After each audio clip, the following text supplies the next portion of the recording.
Hello guys, കാടിനുള്ളിൽ കൂടി ഒരു യാത്ര പോയാലാണ്. നമ്മുടെ കൊല്ലം ജില്ലയിലെ പുനലൂരിൽ നിന്നും അച്ചൻകോവിൽ വഴി തമിഴ്നാട് തെങ്കാശി ജില്ലയിലെ മേക്കര എന്ന ഗ്രാമത്തിലേക്ക് പോയിട്ട് വരാം. ഏകദേശം 50 കിലോമീറ്ററാണ് കാട്ടിനുള്ളിൽ കൂടിയുള്ള യാത്ര. നമ്മുടെ അച്ചൻകോവിൽ നദി ഒഴുകിപ്പോകുന്നതിൻ്റെ സൈഡിലൂടെയാണ് ഈ കാട്ടുപാത. വന്യമൃഗങ്ങളുള്ളത് കൊണ്ട് ഈ കാട്ടുപാത വളരെ അപകടം പിടിച്ചതാണെന്നാണ് പറയപ്പെടുന്നത്.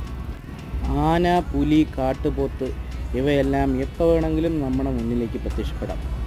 കാടിനുള്ളിൽ കൂടിയുള്ള ഒരു യാത്ര ഇഷ്ടപ്പെടുന്നവരാണോ നിങ്ങൾ എങ്കിൽ നേരെ വിട്ടോ ഈ പുനലൂർ അച്ചൻകോവിൽ കാട്ടുപാതയിലേക്ക്.